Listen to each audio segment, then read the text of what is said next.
186th COVID-19 media briefing. First up, we have Mayor Tory. Please go ahead. Well, good morning. More than 4.28 million vaccine doses have now been administered in the City of Toronto. I'm proud to announce today that more than 70% of adults in Toronto are fully vaccinated. Team Toronto is continuing to make real progress. More than 80% of all eligible Toronto residents aged 12 and up have now had at least their first dose of COVID-19 vaccine. That number is important. We know that the province will remain in Step 3 for at least 21 days, and until 80% of the eligible population aged 12 and over has received one dose of a COVID-19 vaccine, so we have now met that vaccination requirement. And we're on track in the coming days to achieve the second part of the criteria, 75% of the 12 and up population having received their second dose. Thank you to everyone who continues to step forward to get their shots, first and second, and thank you to everyone working on these efforts across the city, literally thousands of people helping us out with that. We will not stop until every single resident in Toronto who wants their vaccine gets their vaccine.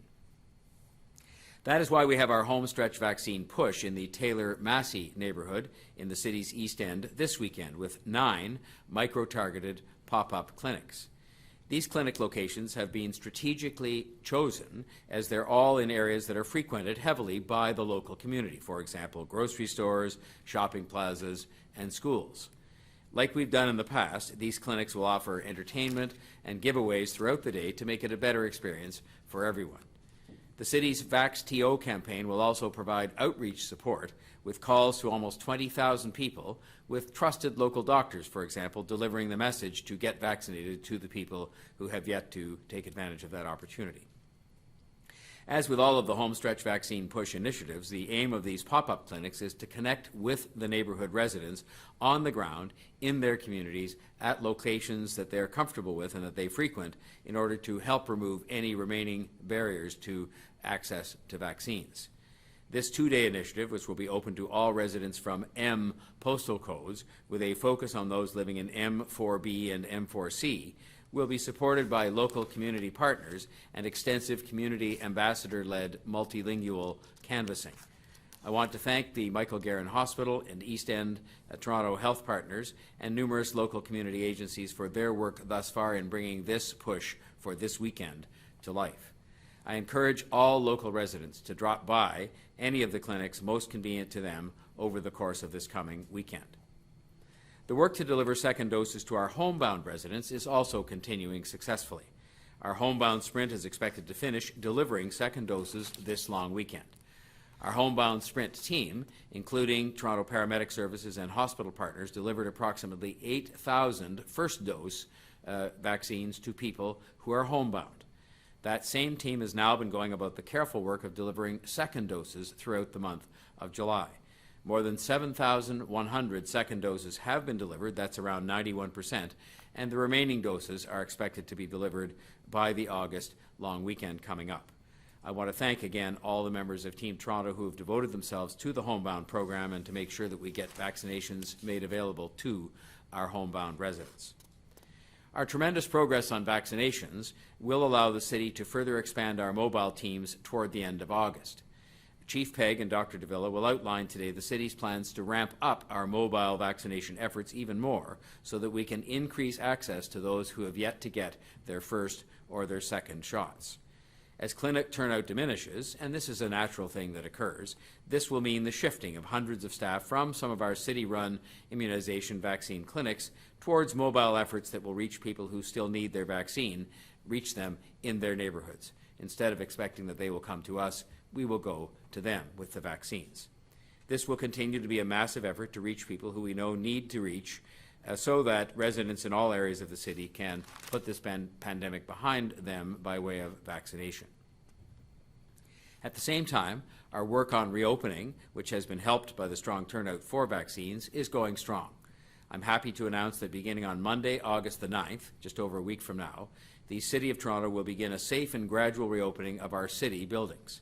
This will be done in a responsible and coordinated manner with the health and safety of residents, businesses, and city staff remaining our top priority.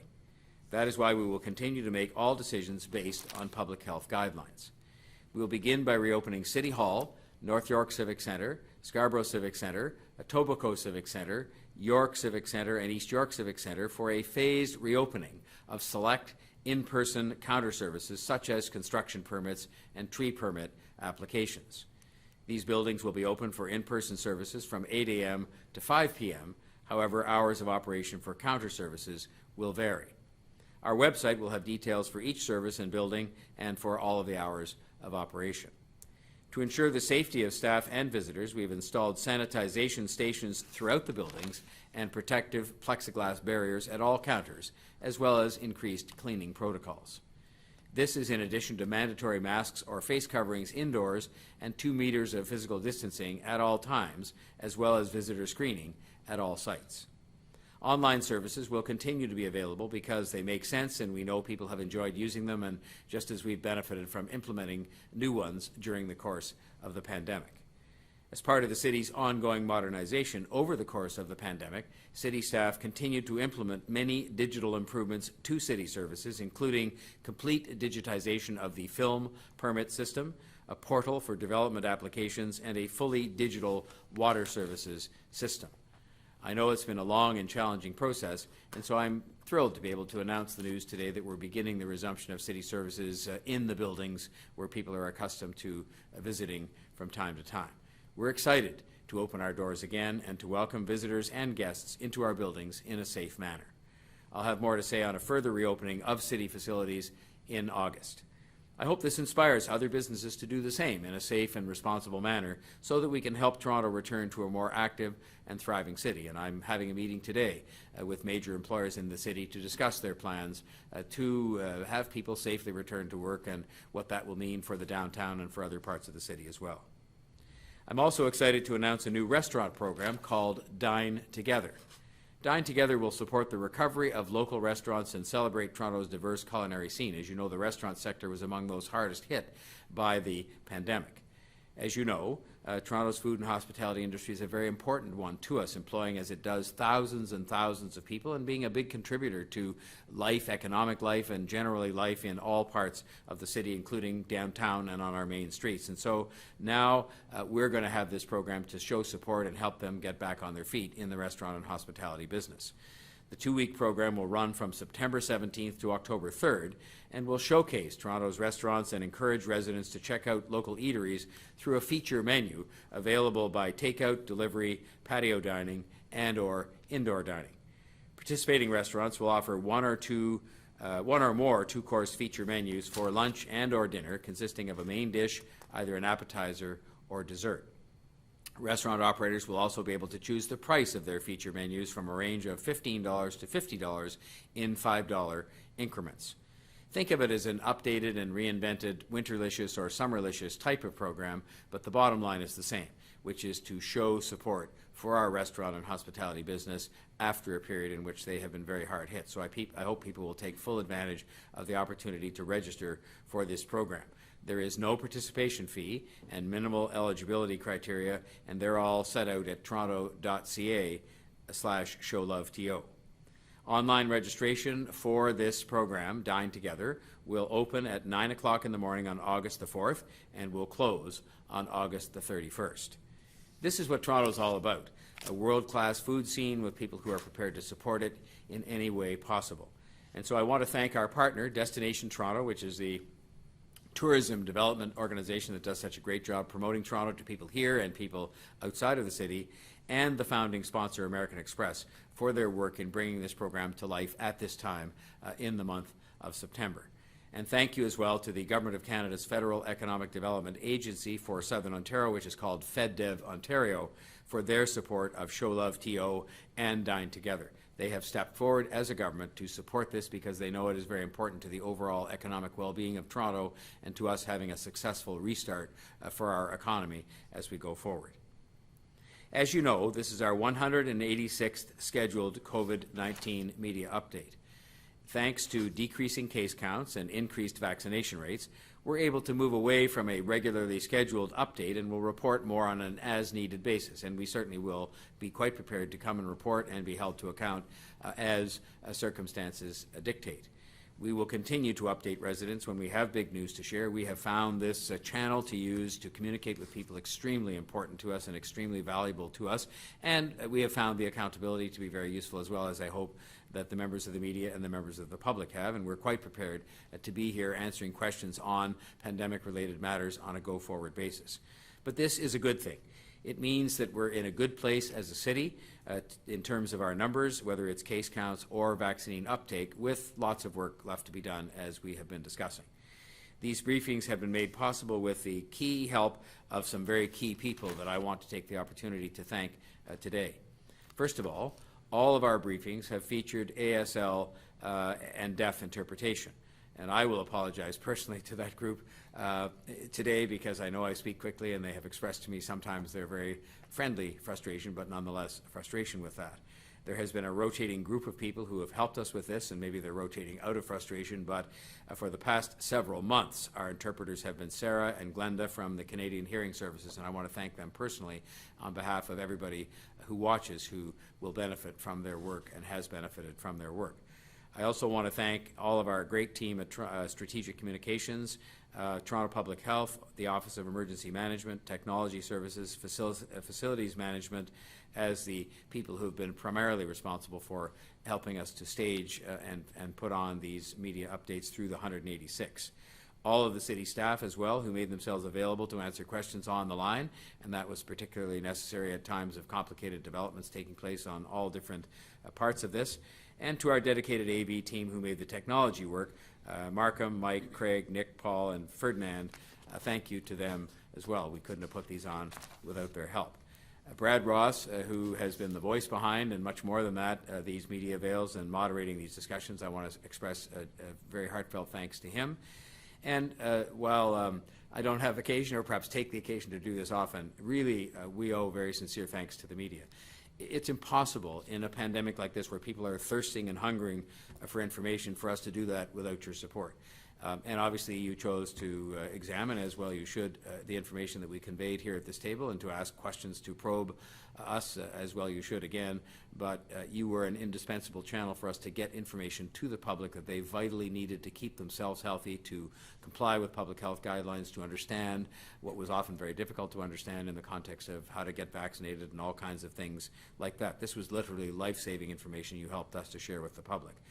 And finally, the group that appeared most frequently in front of you were Chief Pegg, Dr. Davila, Councillor Cressy, and myself. And I want to thank Chief Pegg, Dr. Davila, and Councillor Cressy. I don't think any of us thought 2 years ago, I don't know how you possibly could have thought we would ever be sitting here tasked with the responsibility of not just leading the city through a global pandemic, but the incredible amount of communication that was required in order to keep people informed and to help them stay healthy and to save lives. And I am very appreciative that people, professionals like this, and I've spoken often about their professionalism, have been sitting here with me, and that includes Councillor Cressy, who isn't here today. They continue to do great work for the city, and that is true of every single member of our Toronto Public Service as well. It's extraordinary, the things that have been done, the services that have been maintained, the services that have been delivered to people during the pandemic under the very capable, steady leadership of our city manager, Chris Murray. The work isn't done yet, and the fact that we're not going to have regularly scheduled avails doesn't mean there isn't much more to be done on the pandemic, and we will continue to do that work with our public service colleagues as we continue with a safe reopening and as we continue to fight COVID-19 to the ground. So again, thank you to everyone involved, and of course most of all the public for their understanding. There were times when it was difficult for us to explain what we were trying to explain because there was some degree of inconsistency at times between what one municipality or another were doing and this kind of thing, but people were very patient with us. So now it's time to ask Chief Pegg to make his remarks for today. Thank you, Mayor Tory, and good morning. In 2020, our immunization task force began planning for the eventual arrival of COVID-19 vaccines long before vaccines had ever been approved for use in Canada. The province originally asked us to be ready to commence vaccine clinic operations in the City of Toronto on April 1st of 2021.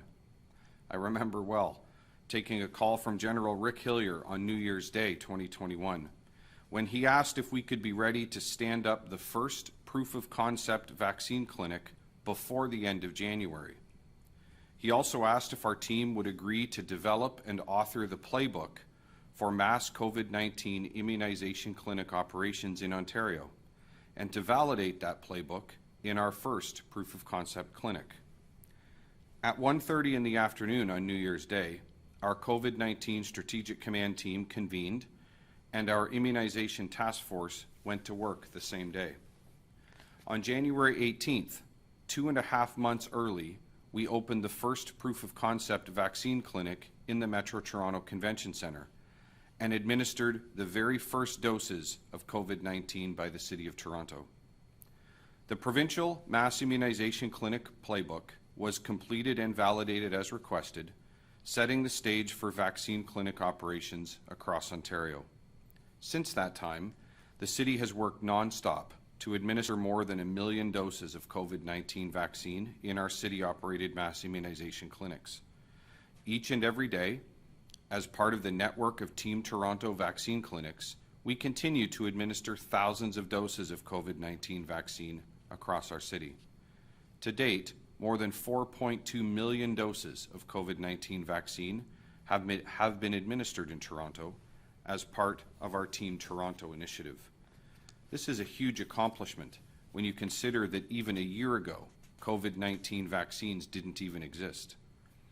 I'm extremely proud and thankful for all the City and Toronto public health staff, along with our Team Toronto partners, whose hard work and dedication have contributed to the success of these clinics and in the achievement of this significant milestone in our COVID-19 response.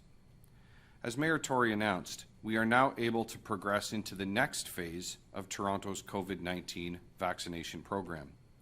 Shortly, we will begin to scale down a number of our city-operated vaccine clinics in order to enable an increased focus on hyper-local mobile vaccine team deployments. We are already hard at work planning the myriad of logistics required to make this happen in an organized and efficient manner. Following the completion of scheduled clinic operations on Sunday, August 22nd, we will close 5 of the 9 city-operated mass immunization clinics, including Carmine Stefano Community Centre, Malvern Community Centre, Mitchell Field Arena, North Toronto Memorial Community Centre, and the Toronto Congress Centre. The remaining 4 city-operated mass vaccine clinics will remain operational until further notice. This includes our clinics located in the Cloverdale Mall, the Metro Toronto Convention Centre, the Scarborough Town Centre, and at the Hangar. Since Monday of this week, all first-dose vaccinations administered in city-operated clinics have been by walk-in only. Second-dose appointments can be booked in advance through the provincial booking system, as well as by walk-in. All 9 city-operated vaccine clinics are offering walk-in vaccinations for anyone 12 years of age or older who require either their first or second dose of COVID-19 vaccine. Our clinics are open to walk-ins every day from noon through 7 p.m. Clients who receive their first dose of COVID-19 vaccine in a city-operated mass immunization clinic in August will be informed of their options on how to access and receive their second dose of COVID-19 vaccine. We will continue to do all we can to support every Toronto resident in receiving their first and second dose of vaccine as very soon as possible. Our 9 city-operated mass vaccine clinics will continue to operate 7 days per week across Toronto between today and Sunday, August 22. I strongly encourage everyone who has not yet been fully vaccinated against COVID-19 to get vaccinated without delay, in order to best protect yourself and those around you from this deadly virus and the highly contagious Delta variant. There are thousands of doses of vaccine available each day in our clinics and across the network of Team Toronto vaccine clinics. Anyone who requires a second dose of COVID-19 vaccine can book a confirmed appointment in any of the 9 city-operated vaccine clinics until August 22nd, and the remaining 4 clinics thereafter. Vaccine appointments can be booked either online via toronto.ca/COVID-19 or by phone at 1-833-943-3900. Finally, I'm pleased to report that our COVID-19 Demobilization and Recovery Command Team is already up and running, with numerous initiatives and planning operations both underway and on track. We are leading the development and implementation of comprehensive plans, ensuring that effective and responsive systems are in place as we transition into the post-pandemic phase of city operations. Our team is also hard at work supporting and coordinating the citywide post-COVID-19 recovery and restart efforts in support of both city operations as well as in support of our business partners across Toronto. We will continue to work alongside the city's senior and corporate leadership teams to drive the completion of these objectives as we put COVID-19 behind us once and for all. As has been the case since we first implemented our COVID-19 incident management system, we continue to ensure that we have responsive, nimble, and scalable plans in place should the situation change moving forward. We are ready and able to again escalate our response operations should the need arise. In closing, I would like to acknowledge and thank the thousands of people who have and continue to go above and beyond the call of duty each day in service to our city. And finally, I would like to thank our media partners for being our connection to more than 3 million people at what has now been 186 of these COVID-19 press conferences, along with every Toronto resident and business owner for enduring and absorbing so much, for listening to and following our advice, and for making the effort to get vaccinated. It is as a result of your collective efforts that we are winning the battle against this pandemic, and I, for one, am deeply appreciative. Thank you. I now invite Dr. Davila to provide her report. Thank you, Chief, and good morning. If I may, I would just like to take a moment to echo the Mayor and the Chief with a small note of personal thanks myself, to all those who played a role in supporting us through these press briefings, and especially to the people of Toronto. Owing to our earlier start today, I am presenting the COVID-19 metrics we issued for Tuesday, when we had 29 new cases of COVID-19. 25 people were in the hospital, 3 in the ICU. And as well, I'm sorry to say that there have been 3 more deaths in Toronto due to COVID-19. As the Mayor and the Chief have said, Toronto is entering the next phase of its COVID-19 vaccination program.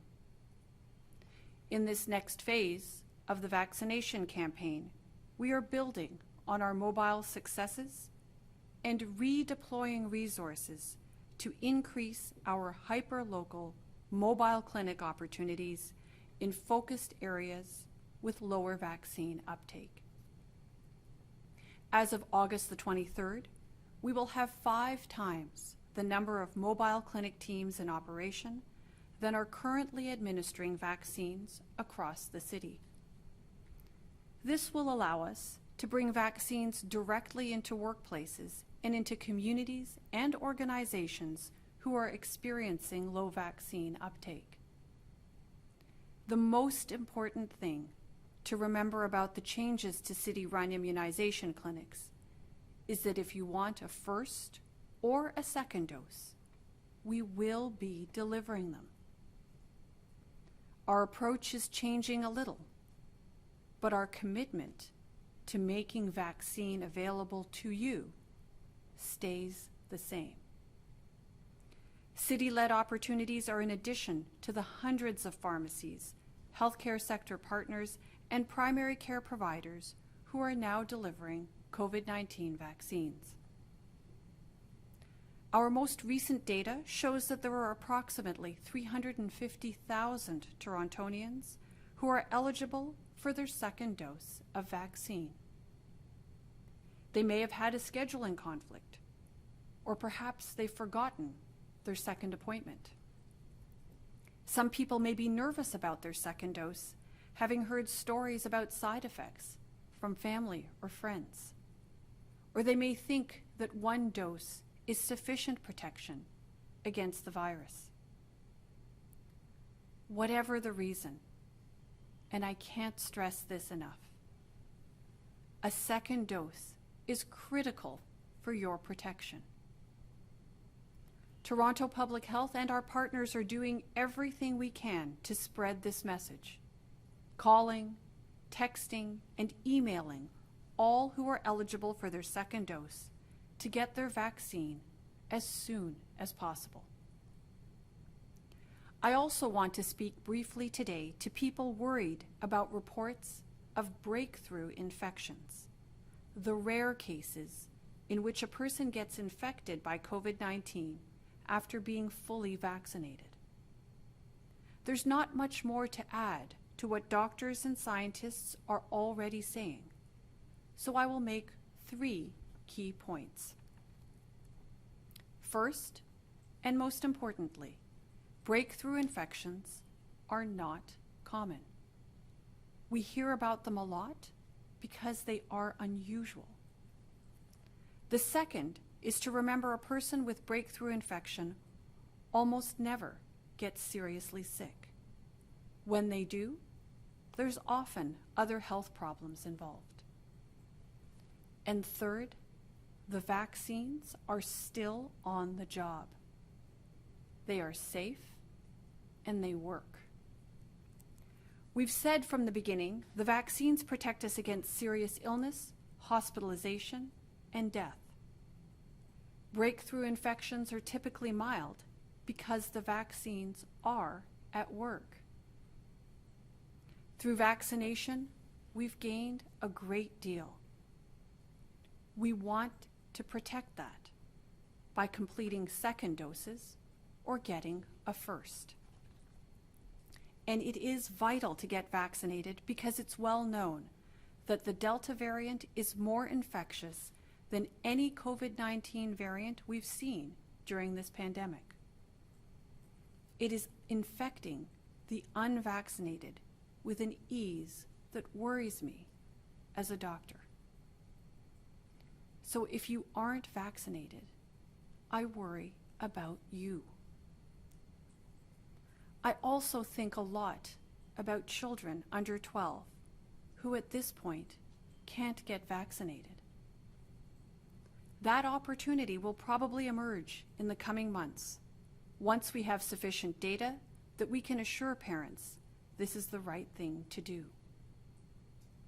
In the meantime, the best way to protect children under 12 is for everyone who's over 12 to get vaccinated. So if you've decided to watch from the sidelines for a while, you can derive confidence by looking at all the people around you who got their vaccinations months ago and who aren't sick but are protected. Here in Canada, we are so lucky to have access to vaccines like we do. There are hundreds of millions of people around the world who would trade places with us in an instant. Having questions about your own health care is totally normal. If you have questions you need answered before you can decide to get vaccinated, I'm only going to ask you this. Find a trustworthy expert and talk with them. Get your questions answered. You can call your doctor or a community healthcare clinic. You can call 311 or the Toronto Public Health Hotline. It's okay if you have questions. And here's the best news. There are good answers, good science, good data, and good people who you can trust to tell you the truth about why it's safe to roll up your sleeve and join the hundreds of thousands of people who are safely vaccinated, feeling well, and know that they're protected from COVID-19. With that, I'll now hand it over to Dawn to moderate the questions. Thank you, Mayor Tory. Chief Pegg and Dr. Davila will now open it up to questions from the media. As a reminder, it's one question, one follow-up. We will unmute you when it's your turn. We also have staff on the line if you have any specific and technical questions. First up, we have Lena Latifat from CP24. Good morning, and thanks so much for taking my call. My question is for Dr. Eileen Davila. Some powerful numbers out of Peel this morning. We're hearing from Dr. Lawrence Lowe, who says between June 1st and July 9th, 100% of Peel residents hospitalized with COVID were either partially vaccinated or not vaccinated. 2/3 were unvaccinated. I want to ask you, what do these stats say to you, and is it a similar story in this city, in Toronto? So thank you, Lena, for the question. I don't have the specific numbers in front of me, but certainly this is, what you're talking about in Peel is certainly being echoed all around the world where vaccine is accessible and is being administered. We know that vaccine offers really strong protection. It is the best protection that we have available to us, of course, in concert with, practicing good public health measures as we have throughout the course of the pandemic. So I would encourage people, as I have through my remarks this morning, that, please go out and get vaccinated. Take comfort in knowing that so many of us are fully protected with vaccines on board.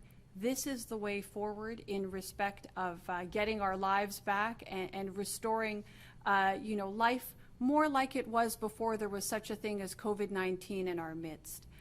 It is perfectly normal for people to have questions about their health care, including about vaccines. Please go talk to a trustworthy expert. Get your questions answered. I'm sure that when you hear the data, when you hear the science, and you hear the rationale and the strength of the science behind vaccines, I'm confident that people will go out and pursue this course of action. Follow-up? And I want to talk to you about back-to-school safety. We know students will be heading back to the classrooms in just a few weeks.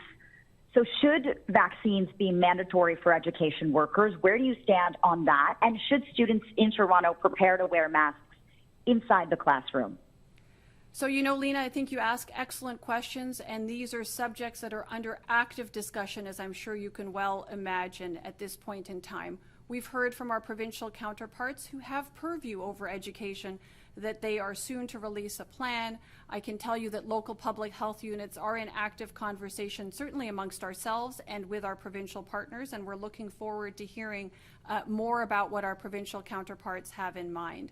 I would say this, again, lots of strong evidence in respect of vaccine, and as I mentioned in my remarks today, the best way we can protect our community is for all of us who are eligible to receive vaccine right now to get vaccinated. I mentioned about how I have concerns, and I think about those members of our community who are under 12 years of age and therefore right now not eligible to receive vaccine. That's something that I expect will change in the coming months. But in the meantime, the best thing we can do to protect them and to protect our entire community is for those of us who can get vaccinated to get vaccinated as soon as possible, get that first dose, then get that second dose to give you the best benefit that the vaccines can provide. That's what will help reduce transmission within our community and therefore best protect our children and their ability to return to school, which we know is so, so important. So we'll look forward to hearing what the provincial plan on education has to articulate. And in the meantime, I would just encourage people to get vaccinated as soon as they possibly can. Next up, we have David Ryder from the Toronto Star. Hi there. Thanks for taking my question. New York City has announced that it's going to require more than 300,000 civic employees to get vaccinated by September 13th, or they will be subject to weekly tests. That comes a week after New York also passed the vaccine mandate for all healthcare workers at city-run hospitals and clinics. Is Toronto looking at any kind of requirement for vaccine for city workers of any stripe, or if they don't get the vaccine, to have some kind of test? Well, I'll start, and Dr. Davila may wish to add.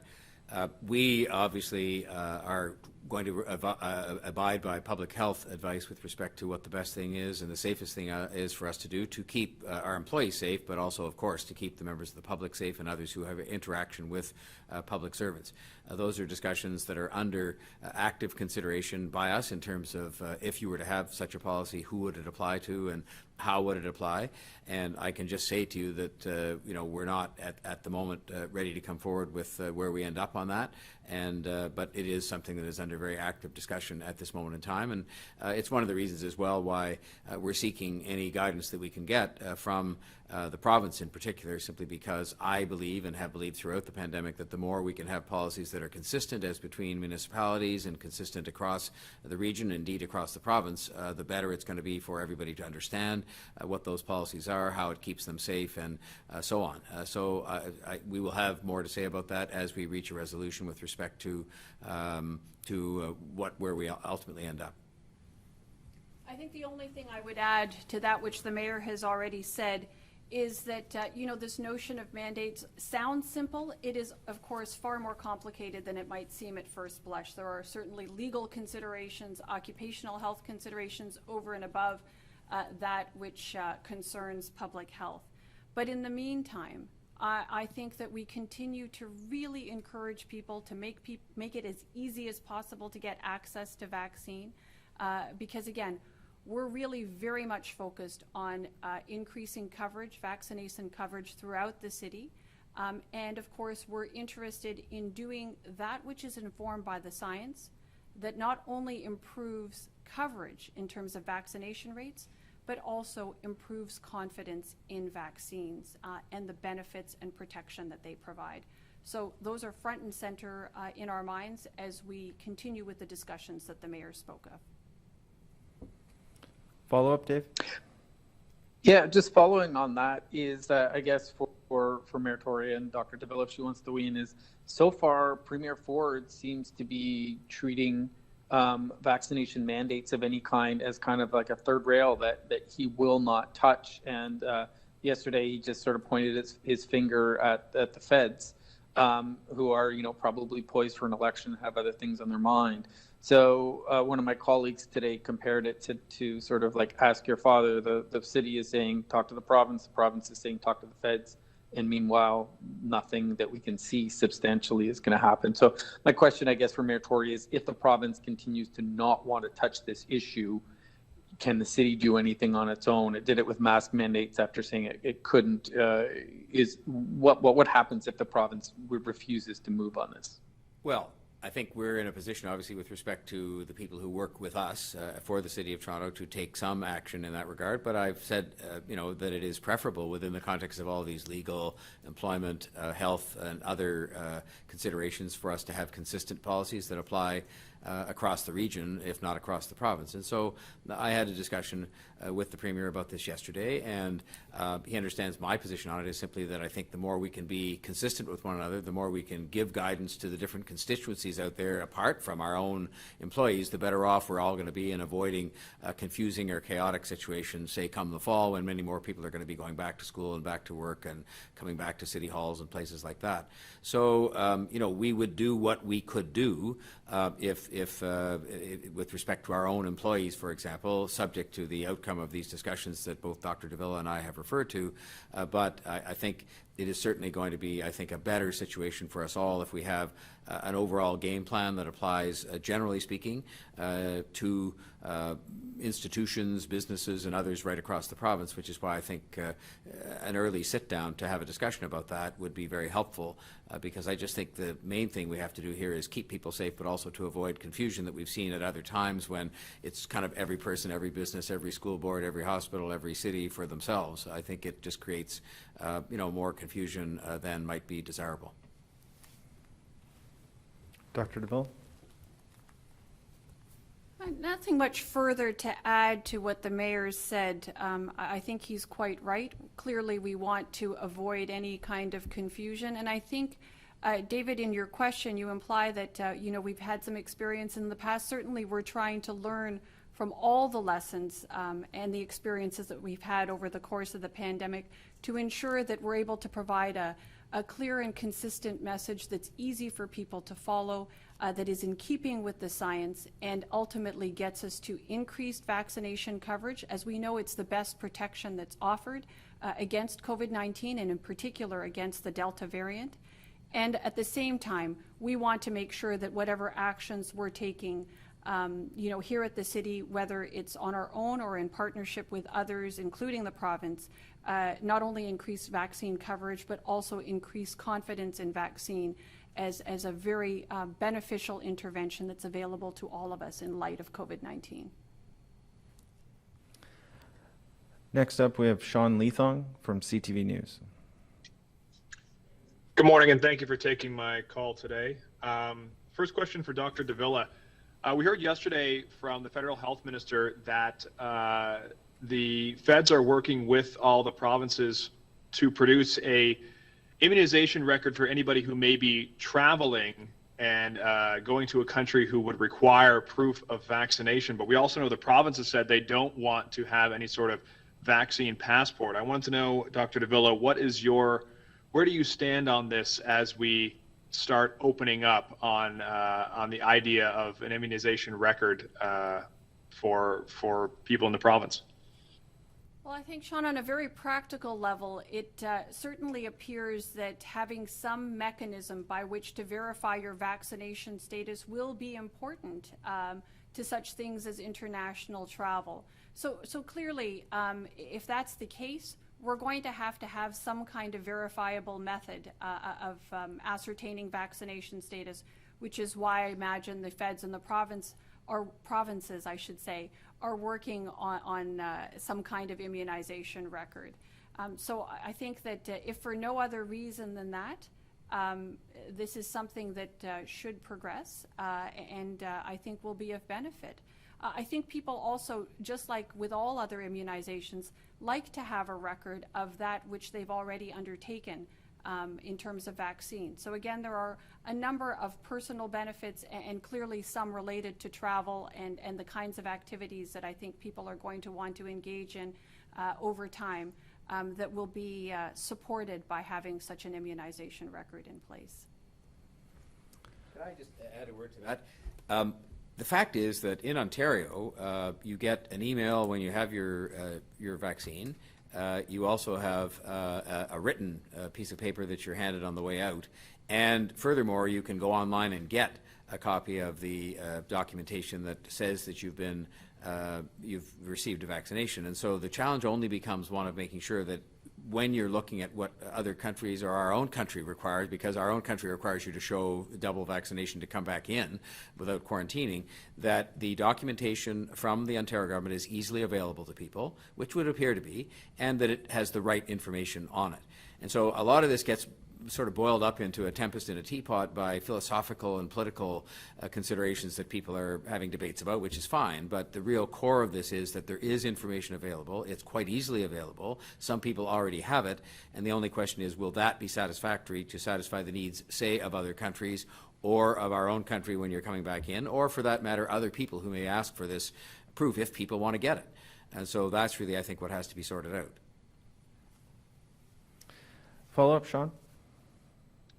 Yes, you mentioned breakthrough infections, Dr. Davila, earlier on, and we have seen some of that in the United States. I know the CDC in the United States has changed their advice when it comes to wearing masks indoors, advising people to, once again, put masks on in COVID-19 hotspots. Where do you stand on mask mandates as we go into the fall? And some have said they expect numbers to increase, even though we have high vaccination rates.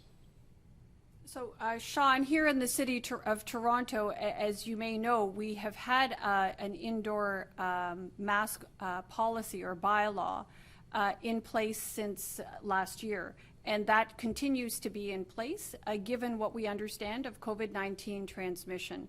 So, as we continue to learn about Delta variant and its increased transmissibility, there's certainly clear benefit to using all the layers of protection that are available to us.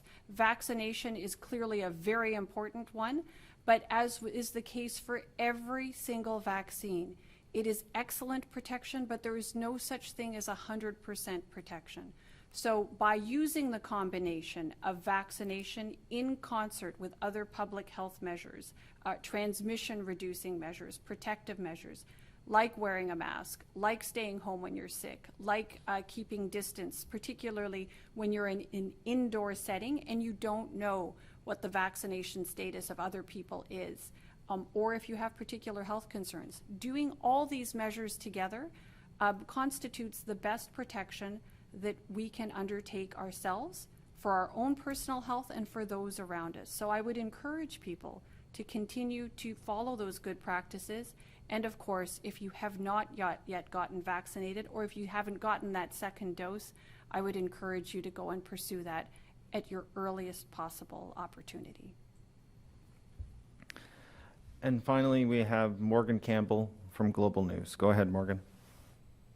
Thanks for taking my question. I just wanted to touch on the next phase of this vaccination program. You had mentioned that you're building on mobile successes. Maybe this question is best served for Chief Pegg. And going hyper-local in focused areas with lower vaccination rates. Can you paint a bit of a picture as to what that's going to look like? And Dr. Davila, can you follow up with, why we believe we are seeing those lower vaccination rates? Thanks, Morgan. I'll start, and then Dr. Davila can certainly carry on from there. So we, as you know, we have operated mobile vaccine teams for a considerable amount of time, for many, many months. Shortly after we initiated our immunization clinic operations, we actually initiated mobile as well. So the notion or the operation of mobile clinic operations is not new. In the evolution that we are embarking upon now, which of course is something we're doing in response to the ever-changing COVID-19 landscape and in accordance with the best advice coming from Dr. Davila and the public health team, we're going to redeploy and transition some resources so that Dr. Davila actually said in her remarks, we're going to increase the number of mobile teams that we can deploy by 5 times as many. That allows us to be very nimble and very responsive as the public health team is analyzing literally on a day-to-day basis, looking at vaccine coverage rates and infection rates and the myriad of data that is analyzed on a daily basis across the city. So allows the city to be increasingly nimble, allows us to bring vaccine to people instead, of course, relying upon what has been the mainstay or the backbone, if you will, throughout our response to date, which is having people come to clinics. So 5 times more mobile team capabilities, which is great. That, of course, still remains hand in glove with all of the Team Toronto partners. That includes hospitals and Ontario health teams, hospitals, pharmacies, primary care physicians, and so many others across the city. So really just taking us into an increasingly flexible, increasingly nimble environment. Dr. Davila? Yeah, thanks, Chief. If I can add to that and address some of the other elements of the question. We've heard from our community partners and from community members themselves who have not yet taken up the opportunity to get vaccinated, that there are a number of barriers in place. And so far, our mass immunization clinics have served us well, and our current vaccine opportunities have gotten us to this point in our vaccination campaign where we have over 80% of those eligible who have at least 1 dose on board. And getting second doses up to, the target level, now sitting at about 70% or just under. So we know that we've had some success to date, but we also know that in order to continue to get vaccine coverage up in those areas and in those populations in the city where we need to see more coverage, we actually have to bring the vaccines to them, exactly as the Chief said. And we have to manage some of the very legitimate questions that people have in respect of vaccination. Unfortunately, there is some misinformation around vaccines that continues to circulate, and this may have some influence on people and the decisions that they're making in respect of their health. We know that a number of people in our community, unfortunately, have not always had the best experiences with healthcare, and this may figure into their decision-making process as well. So we're trying to make these interactions, clinic experiences, as positive as they can be to demonstrate that healthcare can be a positive experience. And I think the other, or the final point I will make is that for some people, there are very practical considerations or concerns that frankly just make it difficult to put vaccination at the top of their to-do list. We know that there are a number of people in our community who are working multiple jobs and who have just a variety of challenges that they're managing through on a day-to-day basis. And so, unfortunately, getting to a vaccination clinic may not be at the top of their list. So the idea is to reduce barriers as much as possible, to bring vaccine to people where they live or where they work, to answer questions, to provide them with the information that they need so that they can make the right decision to protect themselves and to protect those around them. Mayor Tory? Just to offer an example of the benefits of these community ambassadors we put in place a long time ago, they have been going door to door in some of these under-vaccinated neighborhoods and literally knocking on the doors as a means of encouraging people to get vaccinated, but at the same time engaging in a dialogue with people about why they haven't and been vaccinated, and to really confirm what's been said. People are actually telling us, yes, some have a degree of hesitancy that relates to sometimes their experiences with the healthcare system or things they've heard about vaccinations generally. Some people will say, well, yes, I have an appointment booked for a second dose, but it's later on, and they didn't realize they could book an earlier appointment or get it done earlier. And others still express concerns, as Dr. Davila said, about things like time off work, so that we have, as has been said, remedied that in the two principal ways that we can. First, to have these thousands of phone calls made, for example, by trusted local doctors who will talk to people about why they should get vaccinated, and it will be coming from somebody that they have a relationship with, including our community ambassadors. And secondly, taking the vaccines to the people as opposed to the previous model, which wasn't exclusively that they had to come to a clinic, but it was based on that significantly, and now we're going to be saying we'll put much more effort, as the chief said, 5 times as much in the way of resource being able to go to take vaccines to the people. But it's based on a lot of intelligence we pick up from the fact that we have people, hundreds of people, going door to door in these under-vaccinated neighborhoods, finding out from people what it is that's keeping them from getting vaccinated. And I think we'll be able to overcome that just with these increased resources and with the continuous effort. It gets harder and harder as you get the numbers up, and the numbers are going well. And Morgan, your follow-up? Yes, thank you. And I just want to kind of build off what Lena kicked the meeting off with, or the question period off with, rather. With the situation we're seeing unfolding in Peel, and the fact that Toronto has 350,000 people eligible for their second dose, how important, Dr. Davila, is it to get ahead of this and to contact those individuals and you know, encourage them to get vaccinated? And if people aren't getting vaccinated, could we, if those individuals aren't, could we see something similar to what's occurring in Peel? So, you know, Morgan, I think we are exactly trying to avoid any kind of negative situation associated with suboptimal vaccine coverage or suboptimal vaccine uptake.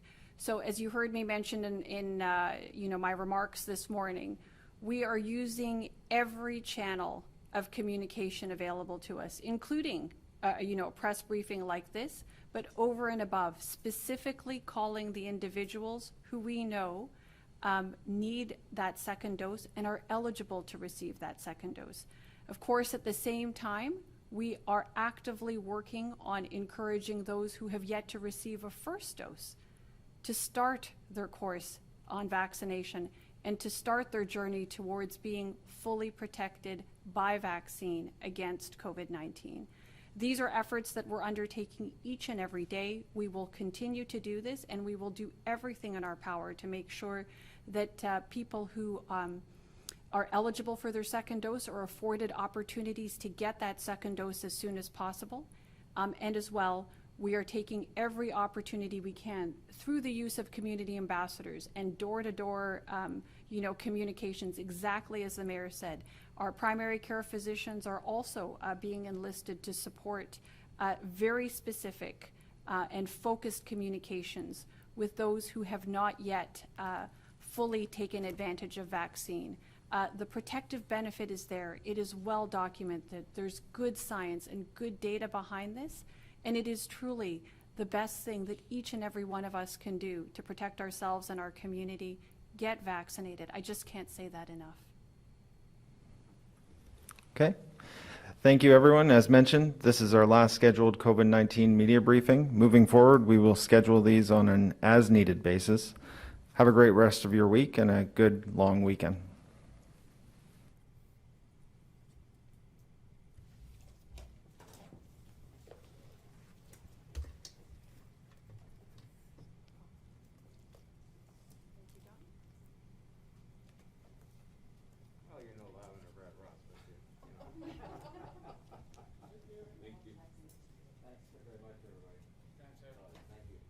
Take care. Got it, Cole?